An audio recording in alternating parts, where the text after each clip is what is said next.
Tout commença lors du commencement, bien avant notre commencement.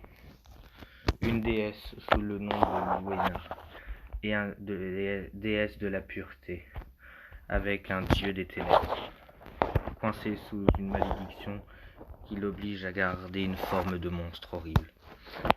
De leur amour créa deux enfants, un enfant de la pureté et un enfant des ténèbres, tous les deux jumeaux, ayant la même apparence. La mère aimait tant ses enfants. Pour elle, c'étaient deux merveilleux cadeaux tombés du ciel. Son enfant, qui avait son côté pur, ressentait le même amour. Son enfant, qui avait les ténèbres, un peu moins. Le père détesta l'enfant de pureté. Pour lui, c'était rien qu'un déchet, une erreur de la nature. Il voulait des enfants des ténèbres, et non pas de pureté.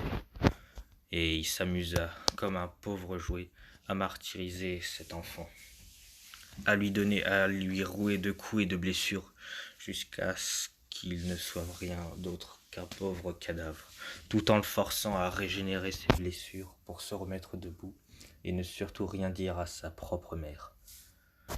Ce Dieu horrible qui profita du malheur de son fils tout en l'obligeant à garder le secret, pour ne pas que sa femme découvre la vérité.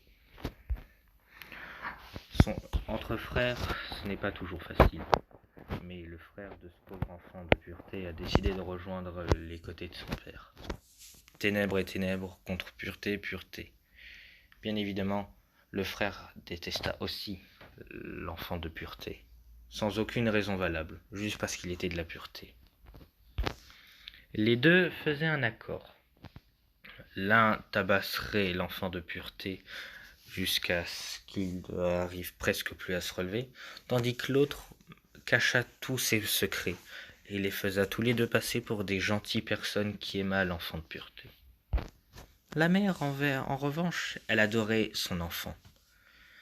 Elle ne le tabassa pas. Elle lui donna tout l'amour dont il avait besoin. Souvent, tous les soirs, ou même la journée, elle lui parlait de ce qu'elle lui passionnait le plus, les dragons. Sa mère aimait tant les dragons. Elle avait du sang dragonique dans ses veines. Et même si l'enfant de pureté préférait les squelettes, il adorait écouter sa mère parler passionnément de ces créatures à cornes reptiliennes, cracheurs de feu. Eux deux étaient inséparables. L'amour maternel de cette femme protégea absolument son enfant contre tout, et elle promit de faire tout pour qu'il ne lui arrive jamais du mal.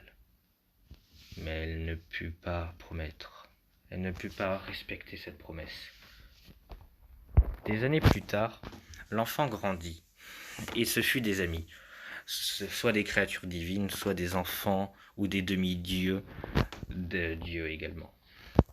Pas forcément purs, mais du moins gentils, et ne faisant d'aucun mal à d'autres personnes sans aucune raison.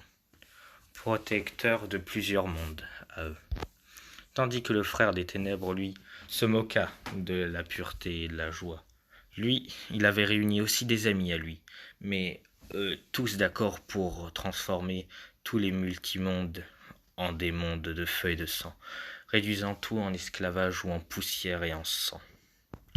Le dieu des ténèbres en avait marre de cette malédiction, garder une forme de monstre qui n'arrêtait pas de changer au fur et à mesure.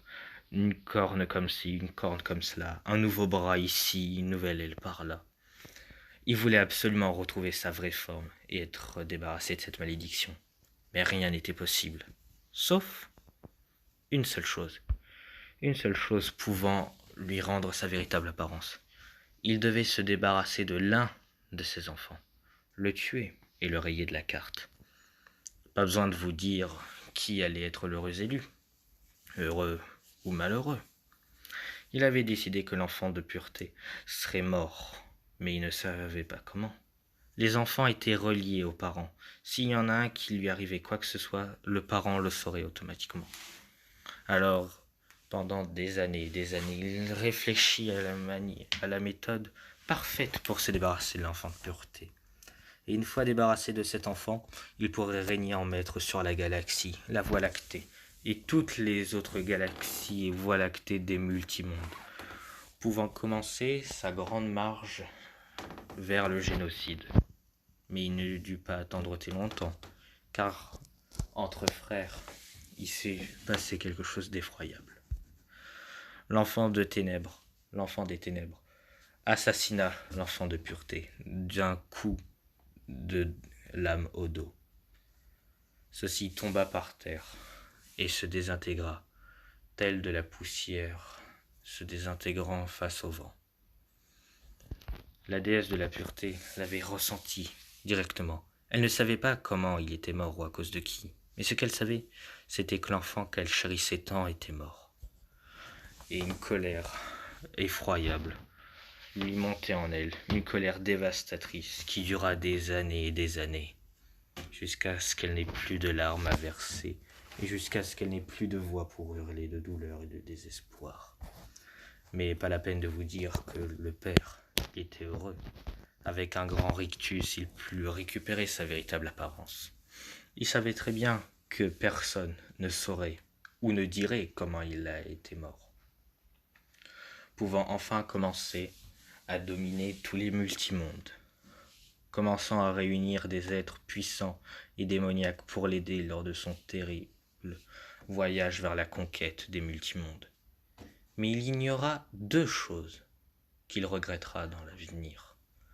La première, c'est qu'en tuant l'enfant de pureté, sa mort créa 4 êtres surpuissants qui allaient le venger. Et la dernière chose, c'est que l'enfant de pureté était mort, mais allait se réincarner quelque part dans les multimondes, à un endroit où personne ne pense qu'il serait encore en vie.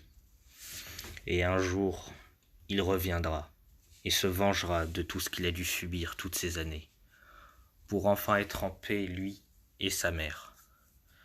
Il se vengera pour de bon.